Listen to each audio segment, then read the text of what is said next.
नमस्कार, आप देख रहे हैं संसद टीवी। आपके साथ मैं हूं प्रांजलि सिंह। बहुत सारे लोग आपके और हमारे बीच में ऐसे हैं जो अपनी हार में भी जीत को तलाश ही लेते हैं, तो कुछ लोग ऐसे हैं जो अपने मजबूत इरादों के बदौलत खुद को हारने ही नहीं देते। ऐसे ही नायकों की कहानियों को संजोकर हम लेकर आते हैं बदलाव के नायक में। आज की कड़ी भी बेहद खास है, चलिए शुरुआत करते हैं।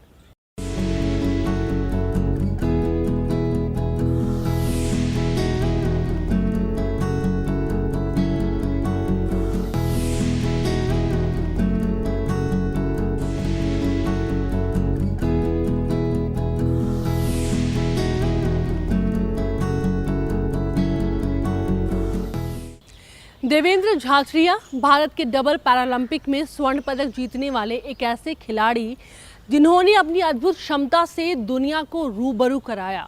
उन्होंने कभी भी अपनी असफलताओं को कामयाबी के बीच में नहीं आने दिया। अपनी कमजोरी को उन्होंने अपनी हिम्मत बनाई। F46 कैटेगरी में जैवलिन थ्रो में स्वर्ण पदक जीत करके उन्होंने भारत को गौरवान्वित किया और सरकार ने उनकी सराहना की।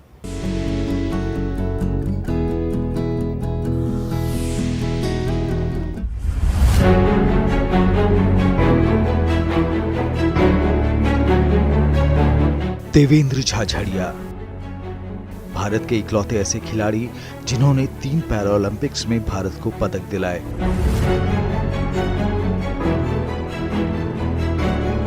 और अब तक दर्जनों पदक अपने नाम कर चुके हैं। लेकिन जीत के पदकों से भरा ये जीवन कभी हार के गर्त तक पहुंच चुका था।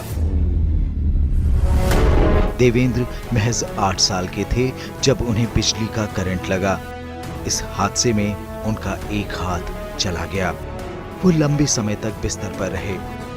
परिस्थितियों ने तो उनका मनोबल तोड़ने की पूरी साजिश कर ली थी, लेकिन उनके हौसले ने हार ना मानने की ठान रखी थी। देवेंद्र ने अपनी कमजोरी को कभी अपने ऊपर हावी होने नहीं दिया। कुदरत ने उनका एक हाथ ले लिया था, लेकिन दूसरा हाथ तो था। देवेंद्र ने इस हाथ से भाला उठाया और उसे रिकॉर्ड दूरियों तक पहुंचाकर दुनिया में खुद का और देश का नाम रोशन करना शुरू किया। पैरा स्पोर्ट्स में एक मेरा लंबा संघर्ष रहा है। आज से 20 साल पहले मैंने पैरा स्पोर्ट्स में भारत की तरफ से खेलने की शुरुआत की थी। 2004 एथेंस पैरालंपिक में वर्ल्ड रिकॉर्ड के साथ गोल्ड मेडल जीता मैंने। 2016 रियो पैरालंपिक्स में गोल्ड मेडल के साथ फिर वर्ल्ड रिकॉर्ड बनाया मैंने। और अभी हाल ही में टोक्यो में हुए 2020 टोक्यो पैरालंपिक्स में सिल्वर मेडल जीता। 2 गोल्ड मेडल के साथ सिल्वर मेडल एक जीतने वाला मैं प्रथम भारतीय हूँ। लेकिन जो रियली देखा जाए, जो मैं स्पोर्ट्स के बारे में कहूँ तो पैरा स्पोर्ट्स में जो बड़ा बदलाव आया, जो बड़ा बदलाव लाने वाला है, वो माननीय देश के प्रधानमंत्री जी हैं। उन्होंने सबसे पहले कहा था कि हम इनको विकलांग नहीं कहेंगे, इनको दिव्यांग कहेंगे। जो टारगेट ओलंपिक पोडियम स्कीम थी टॉप्स, उसमें 2015 में पैरा खिलाड़ियों को शामिल किया गया। उसी का नतीजा है कि आज जैसे टोक्यो जो पैरालंपिक्स में हमने 19 मेडल जीते, ऐतिहासिक 19 मेडल। इससे पहले 11 पैरालंपिक्स गेम्स में हमने सिर्फ 12 मेडल जीते थे। इसका सबसे महत्वपूर्ण पड़ाव था 2004 का एथेंस पैरालंपिक, जहां उन्होंने स्वर्ण पदक जीता। उन्होंने दूसरा गोल्ड 2016 के रियो पैरालंपिक में जीता।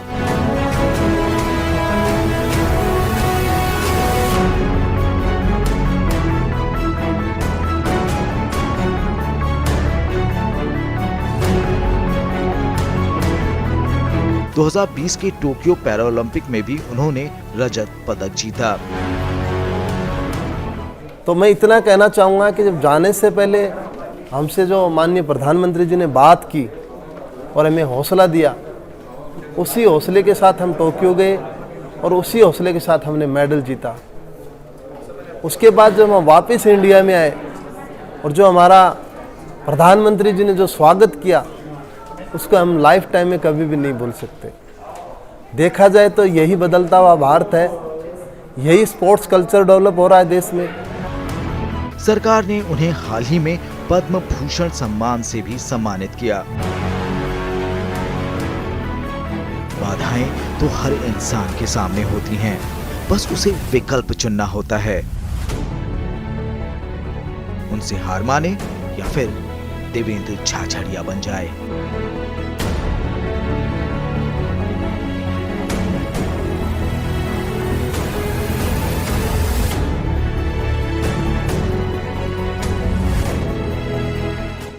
घर में झाड़ू पोछा लगाने से लेकर पद्मश्री तक का सफर तय किया दुर्गाबाई ने, जिनकी कहानी काफ़ी लोगों को प्रेरित करती है। जब वो 15 साल की थी तब उनकी शादी हो गई। उनके पति सुभाष लकड़ी और मिट्टी की मूर्तियों को बनाने के लिए जाने जाते हैं। 1996 पहला मौका जब वो भोपाल पहुंची। उनके लिए ये पहला मौका इसलिए भी था क्योंकि पहली बार उन्होंने अपने गांव से बाहर कदम रखा था। सफ़र कठिन था पर मुश्किल नहीं। ये जानना भी ज़रूरी है कि ऐसे सफ़र को दुर्गाबाई ने तय कैसे किया।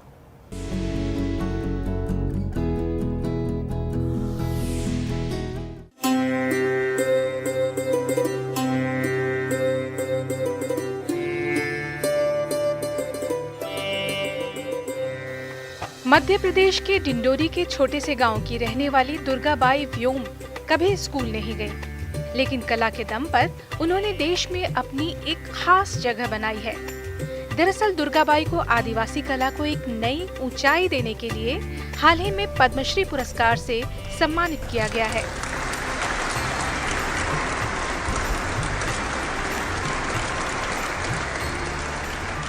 दीवालों से मैं मिट्टी के काम चूही माटी सफ़ेद होता है और रामरज मिट्टी पीला होता है और लाल माटी काला माटी, इन माटियों से ढिगना से दीवार से निकल के नान के और जो मैं अभी कैनवास सीट, तो अभी मैं ये काम कर रही हूँ एक्रिलिक कलर फैब्रिक कलर में कैनवास में। अक्सर करके देवी देवता परंपरा चलते आई से आजी दादी हमारे बतावत रहा है, उसके बारे में मैं अक्सर करके मैं बनाए हूँ। और ये जो है बांस की उत्पत्ति होता है उसकी कहानी हमारे आजी बताया था, उसके ऊपर बनाया हूँ। और दसमतीन कन्या और धरती पृथ्वी कैसे बना है उसके ऊपर भी बनाए हूँ। तो इस तरह से मैं ये कलाकृति काम करते आई हूँ। और फिर बच्चों के नाने जो है किताब भी बनाए हूँ मैं। किताब के यह से मैं देश विदेश भी गए हूँ, लंदन, जर्मनी और दुबई, शारजा और जर्मनी, फ्रांस फुटमक भी हम दोनों गए हैं। तो इसी कहानी से हम बदलाव करके लाए हूँ। और उसके बाद जो रहे तो रीति रिवाज जो बचाने के नाने पेड़ बचाओ, पानी बचाओ और ये धरती माता में जो जीवन है उसके ऊपर जो बनाती हूँ। और आगे पीढ़ी में ये सिखाना चाहती हूँ महिलाओं को, बच्चन को, कॉलेज के बच्चन को, ऐसे इस तरह से मैं आगे बढ़ाना चाहती हूँ। और ये जो है ये काम मैं आगे करते रहूँ और सिखाते रहूँ। दुर्गा को बचपन से ही चित्रकारी से खास लगाव था और सिर्फ 6 साल की उम्र से उन्होंने चित्रों को बनाना शुरू कर दिया। उनकी कलाओं में गोंड समुदाय से जुड़ी लोक कथाओं की झलक देखने को मिलती है। दुर्गा इस कला को अपने पूर्वजों की धरोहर मानती हैं। दुर्गा ने अपनी काबिलियत पहचानी और भोपाल को अपनी कर्म भूमि बनाया। रास्ता लंबा था और संघर्ष बड़ा। साल 1997 में उनकी पेंटिंग पहली बार प्रदर्शित हुई। धीरे धीरे उनकी जिंदगी आगे बढ़ने लगी और अपनी पेंटिंग से लोगों का दिल जीतना उन्होंने शुरू कर दिया। उन्होंने दिल्ली, मुंबई, चेन्नई जैसे कई महानगरों के अलावा इंग्लैंड और यूएई जैसे देशों में हुए सांस्कृतिक कार्यक्रमों में भी आदिवासी कलाओं से लोगों को परिचित कराया है। उनके समुदाय के बच्चे इस कला में माहिर हैं और वह इसे और बढ़ावा देना चाहती हैं ताकि उनकी प्राचीन परंपराएं हमेशा बरकरार रहें। उन्हें सरकार ने पद्मश्री से सम्मानित किया है।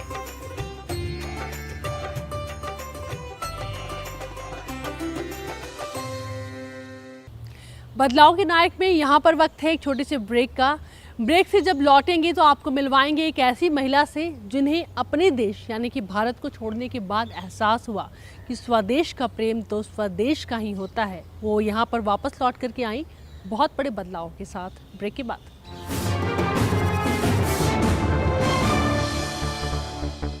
आपके सांसद में इस हफ्ते ले चलेंगे अलीगढ़। सांसद का काम है केंद्र सरकार की बड़ी बड़ी योजना अपने क्षेत्र में लाना, उनका अनुपालन कराना, योजनाओं को जमीन पर उतारना और जनता के बीच में रहना। अलीगढ़ संसदीय क्षेत्र के विकास की कहानी मौजूदा सांसद सतीश गौतम की जुबानी।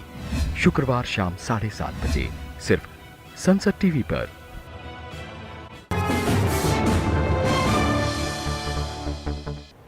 डॉक्टर लताबेन देसाई गुजरात की एक प्रसिद्ध महिला चिकित्सक हैं। अपने पति डॉक्टर अनिल देसाई और कुछ दोस्तों के साथ मिलकर उन्होंने साल 1980 में एक ऐसा वेलफेयर डिपार्टमेंट बनाया जो लोगों की स्वेच्छा से मदद कर सके। शादी के कुछ दिनों के बाद उच्च शिक्षा को प्राप्त करने के लिए वो अमेरिका में शिफ्ट हो गई, लेकिन किस्मत को कुछ और ही मंजूर था।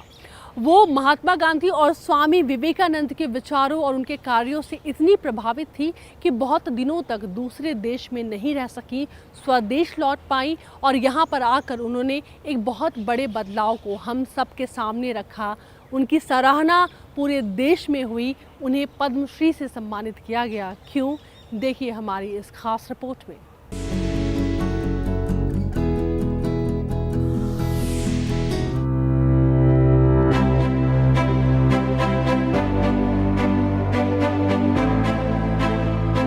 लगभग 2 दशक पहले 2 युवा डॉक्टर अनिल भाई और लताबेन देसाई ने अमेरिका से लौटकर गुजरात में जरूरतमंद लोगों की सेवा करने का फैसला लिया। डॉक्टर लता देसाई ने अपने पति डॉक्टर अनिल देसाई और कुछ दोस्तों के साथ मिलकर साल 1980 में एक स्वैच्छिक संगठन society for education welfare and action rural की स्थापना की।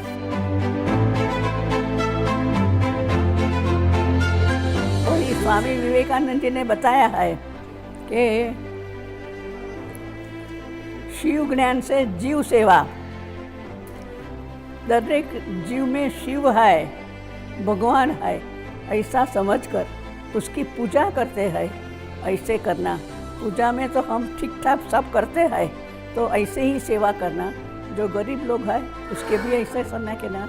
और दूसरा है आत्मनो मोक्षार्थ जगत हिताय च, कि अपने खुद के आत्मा के लिए और साथ साथ अपना ही नहीं सोचना चाहिए, जगत के हित का भी सोचना चाहिए।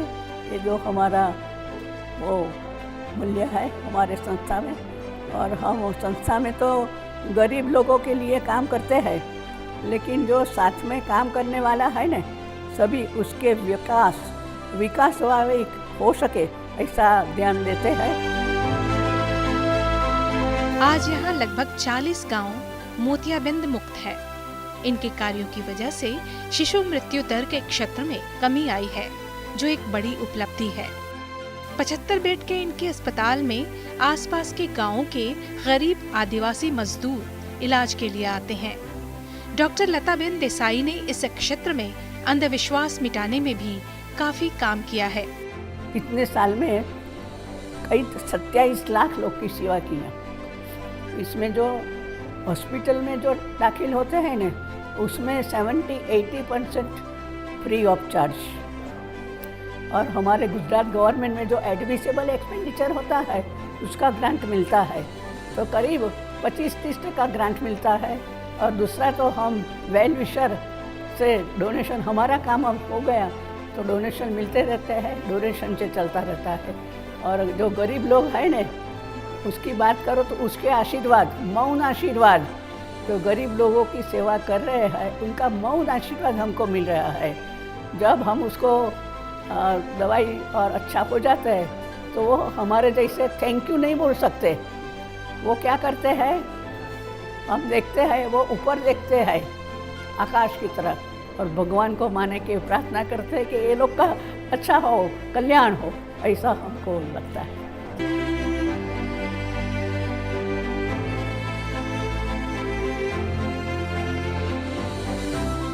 डॉक्टर लता अनिल चंद देसाई, चिकित्सा पीडियाट्रिक्स।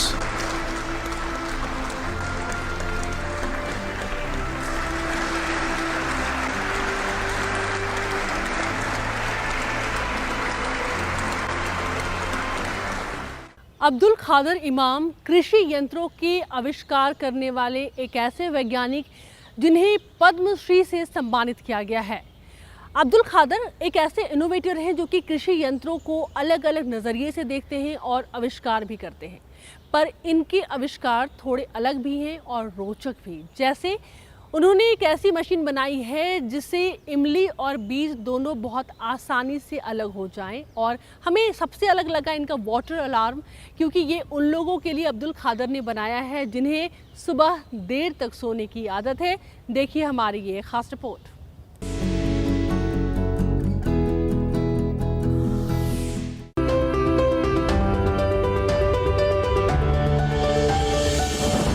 भारत एक कृषि प्रधान देश है।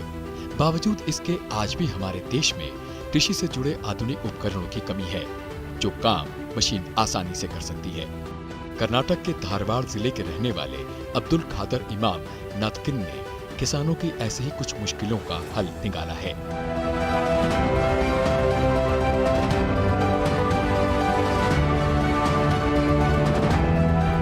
अब्दुल खादर पिछले 4 दशकों से किसानों की जिंदगी को आसान बनाने के लिए इनोवेशन कर रहे हैं।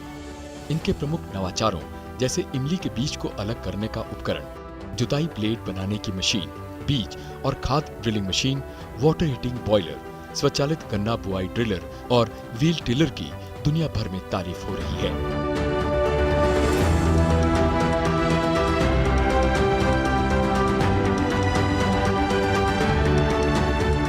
देखिए, आज हमारे किसान 4 एकड़ 2 एकड़ का किसान जो है, उसे मशीन पैसा बड़ा लगा के लेने के लिए वो नहीं सकता है। इसीलिए हमने 35 साल से हम किसान है, मैं खुद ज़मीन में काम करके पसीना बहाया हूँ। वो कितना प्रॉब्लम है, क्या है, वो हमको समझने से इसके कम रेट में हमारे छोटे किसानों के मिलने के लिए, वही इसके लिए मैं उनको उसका फ़ायदा पहुंचा रहा हूं। इसीलिए रैतों ने बहुत इज्जत करते हैं, प्यार करते हैं। नेशनल इनोवेशन फाउंडेशन ने साल 2015 में अब्दुल खादर नातकतिन को 8वें राष्ट्रीय ग्रासरूट इनोवेशन समारोह में लाइफ टाइम अचीवमेंट अवार्ड से सम्मानित किया था। अब्दुल खादर के सारे नवाचार सस्टेनेबल, कम लागत वाले और इको फ्रेंडली होते हैं। सन्मान्य श्री बसवराज होरेड्डी साहब ने हमारा जो रिसर्च किया है वो देख के बहुत खुश हो गए। इसीलिए उन्होंने रेकमेंड करके स्टेट गवर्नमेंट से रेकमेंड किए। वही देख के हमारे और कर्नाटक से हमारा सांसद जी सन्मान प्रहलाद जोशी साहब ने, पीएम साहब नरेंद्र मोदी जी उनको इसके बारे में बातचीत करके, ये हम खुद देखा है, ये बहुत किसानों के लिए ऐसा बहुत काम कर रहा है करके बोलने के बाद नरेंद्र मोदी जी उन्होंने उसे चॉइस करके हमको ये पद्मश्री अवार्ड दिया है। खुद किसान होते हुए उन्होंने किसानों की समस्याओं को समझकर ये सारे आविष्कार किए हैं। अब्दुल खादर को ग्रासरूट्स इनोवेशन श्रेणी के तहत उनके कार्यों के लिए पद्मश्री से भी सम्मानित किया गया है। श्री अब्दुल खादर इमाम साहब नटकटीन, ग्रासरूट इनोवेशंस।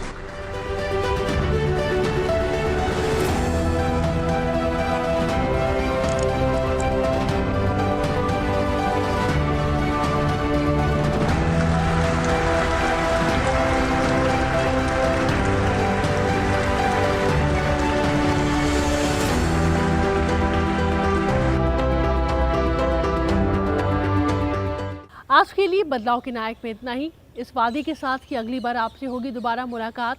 कुछ ऐसे ही नायकों के बारे में हम करेंगे बात, और साथ ही आपको उनसे रूबरू कराएंगे, उनकी एक नई पहचान को हम आप तक पहुंचाएंगे। तब तक के लिए आप देखते रहे संसद टीवी। नमस्कार।